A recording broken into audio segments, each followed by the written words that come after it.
नमस्कार, आपण पाहता हिरकणी न्यूज. हिरकणी न्यूज प्रत्येक क्षण ताज्या घडामोडी आणि महत्त्वाच्या प्रत्येक बातमीसाठी नेहमी तत्पर.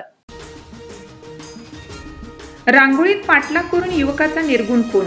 रांगोळी तालुका हातकणंगले येथे गुरुवारी रात्री 9:30च्या सुमारास युवकाचा पाठलाग करून भीषण खून झाल्याच्या घटनेने परिसरात खळबळ उडाली. शुभम कुमार सादळे, वय 28, राहणार काळंबवाडी वसाहत रांगोळी असं त्याचं नाव आहे.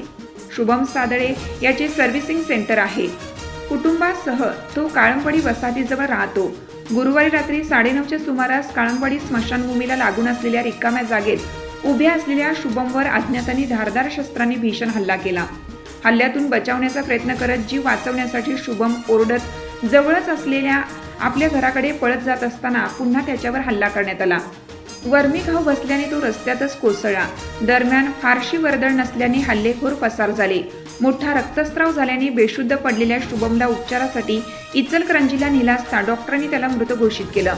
दरम्यान घटनास्थळी पोलीस दाखल झाले असून उशिरापर्यंत पंचनाम्याचे काम सुरू होते. खुनाचे नेमके कारण उशिरापर्यंत समजू शकलं नाही. हुपरी पोलीस अधिक तपास करत आहेत. आपल्या हिरकणी न्यूज चॅनलला लाईक करा, शेअर करा आणि सबस्क्राईब करायला विसरू नका आणि रहा अपडेट.